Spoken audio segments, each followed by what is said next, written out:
Thank you so much for sticking to Y254 TV. Welcome back. We are watching the Power Talk show. I am Cheryl Blessing and I am here live with Angie and Glantwill. We're having a conversation on toxic relationships. I want us to really understand what is a toxic relationship, how can you identify toxic relationships, and how can you get away from that. And as we're continuing with this conversation, I have asked you a question on our social media platforms. Can a toxic relationship become a healthy one? That's the one thing I'm trying to figure out through this conversation. So you can go to our platforms at Y254, send me a comment, send me an experience, let me know what you think. Is it possible for you to transform a toxic relationship into a healthy one? So before I ask our guests that question and get into some of the comments you've shared, we were just talking about some of the traits to pinpoint, and we've heavily talked about people who victimize themselves. They want to shift the blame. That is one of the major signs of people who are toxic. So I want us to just clarify on that a bit before we get to the question. So Glantwill, what's your opinion? How can you pinpoint, how can you tell someone is toxic? Initial stages, mkianza tu kuongea, when you start interacting with them, how can you notice some traits that are toxic? First of all, communication, how they communicate. So how basically they communicate with me. Because first of all, I would say, I'm trying to share something with you. There's zero remorse. You're not even listening to me to begin with. And when I'm done telling you, you start giving me your story and you want me to react to yours when you had zero remorse or zero reaction to what I actually told you. Yeah. Already that shows me you have zero interest when it comes to my matters affecting me. That's the first red flag. So how you communicate with me. If you put yourself first, always, and not even focus on what I'm actually trying to tell you. Probably I'm even complaining to you about my parents, about my relationship, about my finances, but you take all that and just put it aside, and we want us to focus about you, talk about how your day was.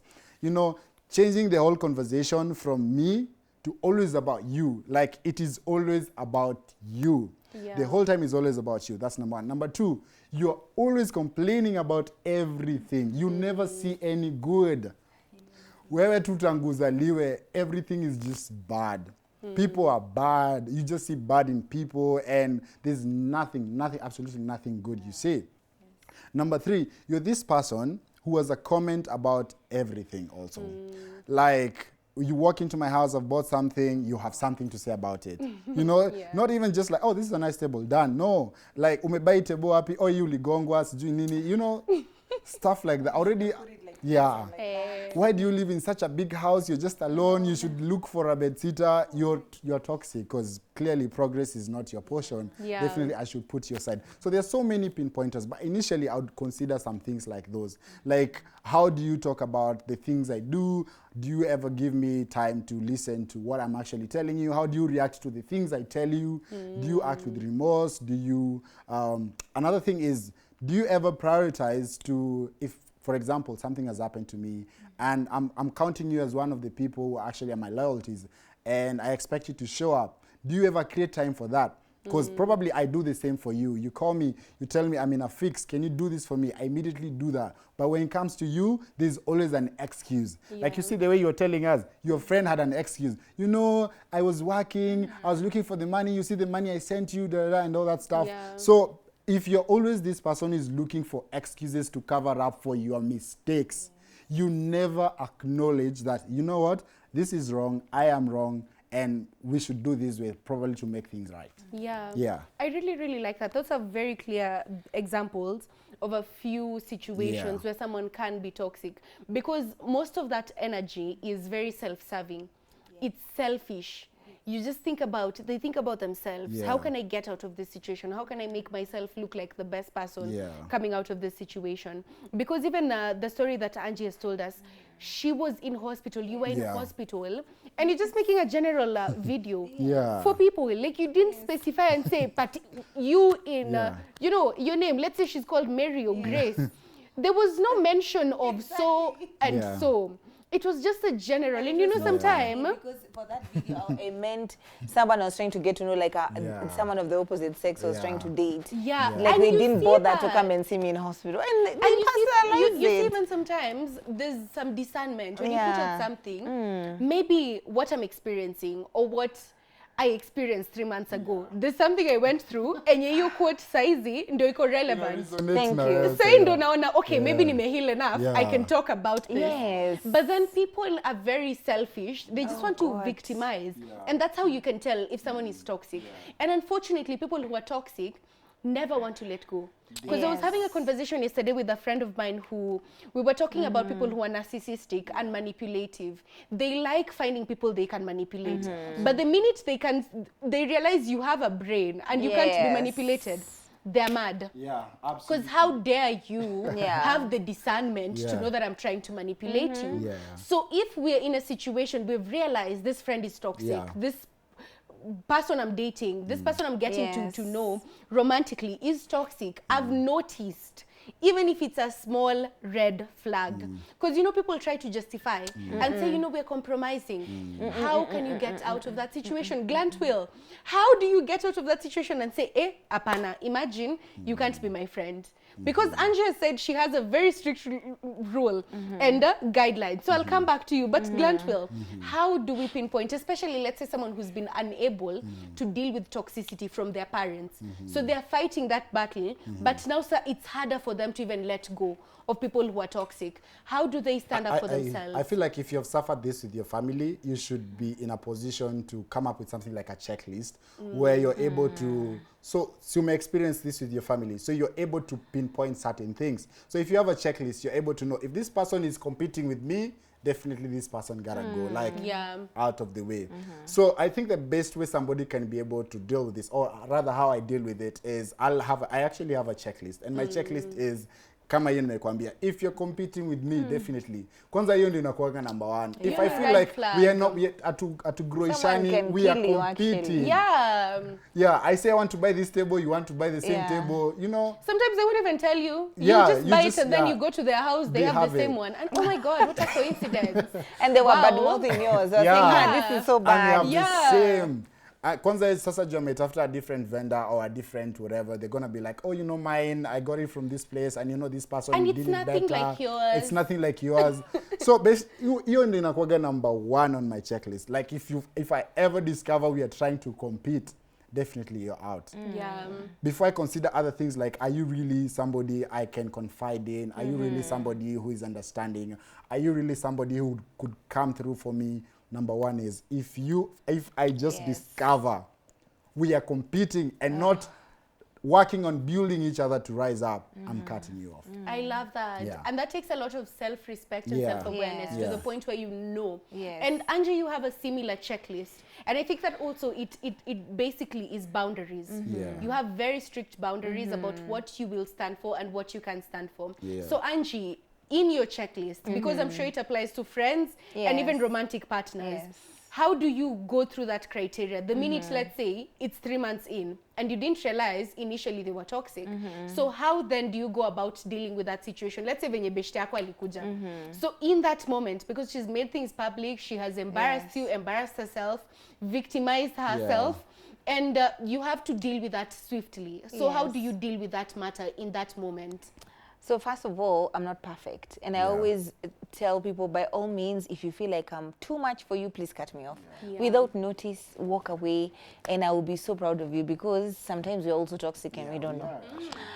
But now these days, before I used to waste a lot of time trying to figure people out. But now I just, honestly, because I'm a very spiritual person, I tell God, remove this person if they're not meant for me.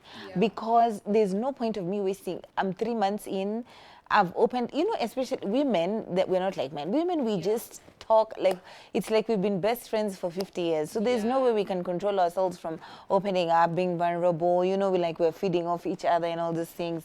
So these days I just, from the beginning, but also sometimes you are blind and you're just walking blindly. There's things that I can't tolerate. Like if I see some certain behaviors, the way, if you're a lazy person, I can't hang out with you because you're going to rub it off on me.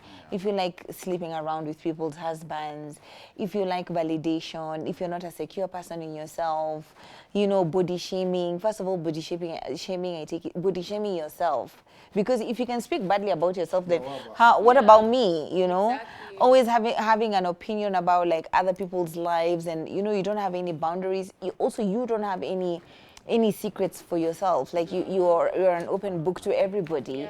Everybody knows everything about you. So how am I special? Then it means I'm not special. I don't have, you know. And also you like, let me tell you, you like borrowing money. People don't really speak about this enough, but I cannot. Like, come on. You're always asking people for money. You're always broke. You're always, yes, sometimes you can get to a stretch, but you don't need to vocalize it. Doesn't need to be like, you know, like the national anthem. I'll cut someone off who is always broke. Broke. You never have Yeah. The minute you say no, how Oh dare my you? God. You're not even a true friend. You can't come through for Status me. And symbol. everywhere, and everywhere they can't pay their bill Yeah. all the time. Yeah. You have to pick up the tab and all these Yeah. things. They can. First of all, me, I'm a giver, so I have to be around givers because me, I love to spoil my friends. I love to shower them with love, gifts. So if I find a taker, we are not going to get along. Yeah. That's We true. will not. I like that. And you Yeah. see, that's also rooted in you having boundaries. Yes. And knowing that if I stay with a taker, they will take and take and take. Oh my God. And A the minute taker you will can't never- give yeah. any more, you're the problem. Yes. In fact, 'Cause how dare you? entitlement comes Yes. in. Yeah, how dare you entitlement. stop being generous? Yes.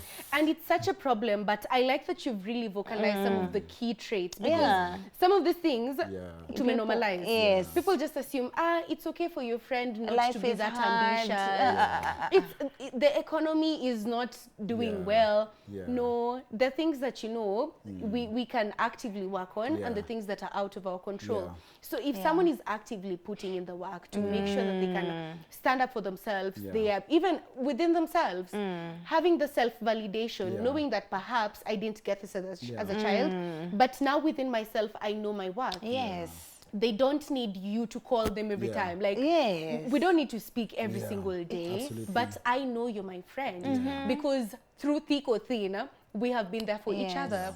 So I like that. And I want us now to get into the question of the day, which we have asked on social media is, can a toxic relationship become a healthy one? So I wanted to direct it to you guys. Let me start with Angie. Is it possible for a toxic relationship to become a healthy relationship, in your opinion? Be it family, be it friends, be it romantic, workplace, Yes. any kind of relationship. Is it possible for it to become healthy from a toxic point of view? Yes and no. So yes, when everyone is willing to put in the work. And no, because there's people who just cannot change and they're just stuck on their ways. So for that, you just need to move on because you can't be with a project. You can't be around a project, be it your family, be it, you just need to just stay very as far as possible, from this kind of people. So yes and no. Like that. Glantwil, what about you? I would say no. I would confidently say no. Because people don't change. People are who they are. People know exactly what they are doing. And even if you give them a grace period for them to change, they will only change for a certain period of time. Yeah. They get born again. You need to find Christ. Because I think there's room. I think I'll merge your comments. I think when someone is intentional, then they can change. But it has to come from within themselves, and they have to be aware of even the triggers. Unajua sengine umechange, but a certain situation will bring out the worst in you. So you have to be intentional every single time about changing. So let me go to our social media platforms and read some of the comments you guys have shared in regards to this conversation. We have Poliva Odhiambo who says, nope, a toxic relationship cannot transform into a healthy one. I disagree with this one. Mengich KE says, how? Question mark mbili. Omwami Kajairo says, a toxic relationship ends once the benefits end. Trying to mend it is like trying to damage your brain and your emotional growth. It's better to start again with experience than to retain what hurts forever. My opinion, though, I stand to be corrected. David De Walker anatuangalia. I hope you're enjoying the conversation, David. Then we have Robert Githogori Moa, who says, no way a toxic relationship will become healthy. Those many red flags, there is no way they're becoming green. Even therapy at times makes it worse. Run away from toxicity before you kill yourself emotionally. And akaongeza, I love today's topic. It's very relatable. Partners body shame each other without caring if they will hurt each other's feelings. I really like that. I love the conversations. And I think most people say, no, it's almost impossible for a toxic relationship to become a healthy one. I think I will agree, particularly romantic relationships and in friendships.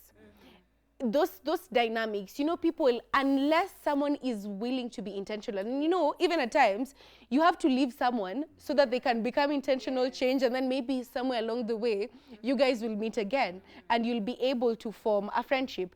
But one thing about me, there are people who wronged me in the past, even friends, I cut them off. The thing about cutting people off, it shouldn't be something that's done during the new year. You know, people say, ati ukiruka mwaka, that's when you cut people off. It should be before. Yeah, I feel like As soon as possible, yes. Consistently Every now and cut then, people Yes. off. You Yeah. have to keep reevaluating Absolutely. your relationships, your friendships. Is it adding value? Yeah. Is it something that can take you further? Are you growing together? If it is not adding any value to your Yeah. life, Yes. cut people off, Yeah. because it's I your life. agree. You're the director, you're the producer. So another thing that I also loved, as we wrap up the conversation, I loved that we said, sometimes we are the ones who are toxic. Yes. And I think that's something that it's a hard pill for people to swallow. Yeah. And it takes a lot for someone to admit, I am the problem. Because you see, let's say a relationship has happened, watu wameachana. I rarely hear people saying, I am the one who messed up. It's Funny always, thing, I usually say admit. it. I also admit. yeah. And I think that's good. That's what I'm getting to. Yes. Now, you see, people who have self-awareness will Yes. acknowledge and say, in this relationship, I messed up. Yeah. I may have not been open enough. I should have opened up more. I wasn't honest. I played outside of the game. But mtu mwenye hana hiyo self-awareness haezi kubali. Yes. Ata project ya mtu. Atasema ni the other partner. Yes. He never did enough. She never did this. She wasn't there. He wasn't what. So how can we, because we're very self-aware, how can we get to that point where we acknowledge, I am, let's say, something, let me give myself as an example. I love sleeping. I love sleeping. Yeah. Like, I'm not a morning person. Yeah. So if I know I have a job and I have to get to in the morning and najua nimechelewa, badala ya kusema traffic nini, I just have to acknowledge I overslept. Yes. Yeah. I am the one who brought all this upon myself, and next time I have to be intentional Yes. and come in 1 hour earlier or 30 minutes earlier. So how do we notice things about that? Angie, could you give us a formula of how we can pinpoint toxic traits within ourselves that we can actively work on changing? For me, my two main, like, which I'm still working on, number one is I'm very impatient. I cannot understand how you don't know how to do something, or Yeah. and number two, I'm a perfectionist. Oh my goodness. First of all, the impatience, and now even like running a social media page with so many followers has given me a lot of patience, because I understand that now people come from different, because before I used to be like, someone would tell me their like sad story, and instead of me like being empathetic, I'll be like, okay, get straight to the point. Like, Why are you wasting time? why are you wasting time? Like, what's the full what's sentence? the- What is it? What is this? Yeah. And then I would just respond like maybe with one word, Yeah, I'm sorry. or okay, you know, shall be like well. you just something like that. So I didn't understand how is this making, why, what is wrong with Empathy. you? Yeah, and then the other thing was, what is this? Perfectionism. Like, I wanted just, if I want something to be done a certain way, I don't see another way of doing it. And for me, that's very toxic. Like, it got me into so many arguments. Even I could not work within a team, could not be in a relationship, because I expect the other person, you know, like, put your clothes in a certain way, or you know, when I do the cups like this, do it Don't like, turn them don't turn around. them around, don't. So it's just things that I'm working through, because that's very selfish of me, because people are very different. And just because your way of doing things and you know how you communicate or whatever is different, doesn't mean that you're not good, or you're lazy or whatever. It's just, So this is one of the things you need to keep on self-evaluating yourself. So what I do, which I feel like it's a bit extreme, I note down when someone gives me feedback, and then I have this Excel. My goodness, me and Excels and all this, and I type in the feedback, and then I see, and I've been doing this since late last year. I've just been typing down to see like on a weekly basis. So you find like the next week, like I don't get as much feedback, so I'm improving. Because that's how it is. That's how I like that. Because uni lazima reflect You and have you take to. note. And also that means sometimes you inquire. Yes. You ask, how was I in this Yes. situation? What do you think about my approach? What do you think Yes. about my response? It takes a lot of unajua ni maturity level ingine. And people really hate to be criticized. People hate criticism because yes, it can be annoying, but you know, especially criticism yenye ni ukweli. Sorry. Umeniambia ukweli aje. Yeah. You know, it sometimes it hurts, Yeah. but then you have to work through the hurt so that you can become better. Yeah. Glantwill, what do you So, do personally? One, I know my flaws, and I acknowledge I know them. Yeah. Like, I know me when it comes to words, I can be very harsh. Like, I can be very venomous. So the minute I've identified... Not abusive, just harsh. Yeah, I can be very harsh. I can come off very authoritative, very commanding, and yeah. So the minute I've discovered that, or I noticed that, remedies ikakua, one, I need to appreciate the fact that you came up from a different background from where I came from. Yeah. So definitely, you will not see things as I see them. And once I acknowledge that, again, the second thing I do is, I not only see things from my angle, but I try put myself in your shoe. So if there's something I constantly do that makes you upset, I try move to the other side. Yeah. What if it was me and this person did exactly the same thing to me? Yeah. You know, one thing we keep forgetting is you keep weighing the situation or looking at the situation from your side. Yeah. Did you try shifting to the other side? What if this person did exactly the same thing I did to them? Because in most cases, whatever we see as so little, ama in a weight, It's big. has so much weight to the other person. That's true. You know, because I realized like there was a time I was in this relationship with someone and getting used to texting them at 8 a.m. and then 2 days later, you now start texting them at 9. They find that to be not the right thing anymore. So where Oh my God, that's so petty. you see, But you know, from our end, it's like, I mean, I didn't text You anybody have else. time. And honestly speaking, probably, you didn't even text anyone else. you were Apart just from like, them at 9. Probably you just Maybe that's when you overslept. woke Yeah. up. Yeah. But the fact that you made them get used to you texting at 8 makes you The rather be the villain. bad person. And how you approach this is, because deep down in you, you know, honestly speaking, I woke up at 9. So I'm going to approach this is already I have anger. Nime jam. Because do you know actually you're the first person I've texted? Yeah. So how I will even bring it out is with a lot of... That's why I said sometimes I can come off very harsh. But also that person is toxic. So you end up kukua and again a fight, and you know from their end or from their side they'll probably think that I'm actually toxic. Yeah. So I have to shift to the other side where I'm like, okay, by the way, kama alikuwa amenizoesha tukilala we cuddle, and now we are not cuddling, so it means probably there's something I'm doing You could wrong. be tired. You could be tired, but did you communicate to me that you're actually tired? Which is, I think it's kind of understandable because there are people who are used to a certain way of things. Yeah. So the minute you, for 1 month, tumekuwa tunaongea consistently, and then all of a sudden this one day, there are people who, as much as yes, there's some extent of toxicity, because you have to be willing to give people the grace, it's kind of understandable because now you have to understand your partner. That's where understanding comes in. Because this is where my fault is. I woke up, yes, I texted you good morning, and I'm asking you how you are. Instead, you notice my mistake is I didn't text you the way I normally text you in the morning at 8 a.m. Oh my good, no, I'm sorry. No, let me. I'm sorry. Yeah. I overslept today. Yeah. I know I should have texted you, but I'm sorry I didn't text you What at if 8. what if somebody died? You know what I mean? Somebody could what have if died, somebody but from your family it does not deny died, you a or 1 you got an minute. accident, It or doesn't- you're Before we continue, because I understand, I think we're going to get into a whole different thing of toxicity from that one example. I can't. So let me read some of the last comments we've gotten from our social media platforms, and then I'm going to get a parting shot under 30 seconds. Okay. Amejaa maneno. Amewaka hivi kama dragon motor test. I know. Achana nao So watu. the last comments we have from Facebook of the question of, can a toxic relationship become healthy? Yeah. We have Msoka Momo who says no, it cannot. Julius Murega who says wenye wako kwa relationship waseme. Joe Warui, Joe Electronics amesema it's very tricky, which I agree with. So now, guys, I want us to get the parting shot because this conversation has been very lengthy. It's been very informative. So I want us to figure out what is the parting shot. Angie, give us just a very brief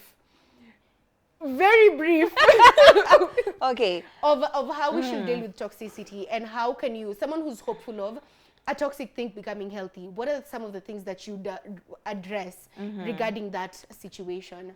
Okay, firstly, for yourself, you need to identify what you want. Then whatever you want, stick by it in terms of the kind of people you want to surround yourself with. If you know that you constantly need validation, then you need to get somebody who keeps love bombing you. You know what I'm trying to say? Like, don't date the opposite of what you expect. Also, present your expectations in the beginning of any friendship, any relationships. This is how I am, and etc. Because people are not perfect. Have a conversation. People just get into friendships, get into relationships. You don't know about one another. You end up in bed, then you think you're in love, and then now you start now noticing the little tiny details. So just have a conversation before everything. And then if you know you're mentally unstable, you know, by mentally unstable doesn't mean like you're in a mental institution. Like you need to be reassured, and all the first you need to deal with yourself. Because you're not anybody's responsibility. Yeah, people are coming with their drama. You know, like everyone has their own issues. You need to be yourself, and you need to stop seeking external validation and someone to beseech you all the time. I love you, text you, call you, all these things. And then one last thing, take yourself out.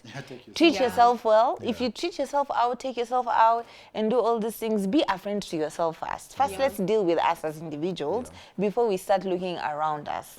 Then now we'll solve the problem from us, and then now it can go to the other people. I like that. I only have a few words to say. Number one, fix yourself. Yes. And then number two, don't use people to fill in the gaps that exist in your life. Because the minute you do that is how you end up settling with these people who are actually are toxic. Because you're trying to fill up the gaps that, the traumas actually that you suffered all along. And that's how we're ending up normalizing this. Because when you walk down Upper Inje to Saizi and you talk to people, everybody has somebody who is toxic in their life and they're not willing or ready to let them go. I like that. I love that. It's been a very, very informative conversation. And I think the one takeaway is first, you need to have self-awareness. Deal with your own issues first internally. Deal with the toxicity that you have. Deal with the toxicity that maybe you've gotten from your family, friends, and then moving forward, have clear set boundaries. Do not compromise on things that you know you're not willing to compromise on long term. So I think that's the end of this wonderful conversation. We still have so much for you. So we'll come back with another part of this later on. But for now, have a lovely evening. It's been wonderful. I hope you've enjoyed this conversation. We will see you guys next week. A repeat of this will air tomorrow between 1 and 2 p.m. and it's also going to go up on YouTube. So you can catch a repeat of that then. So for now, have a lovely evening. I'll see you guys next Thursday.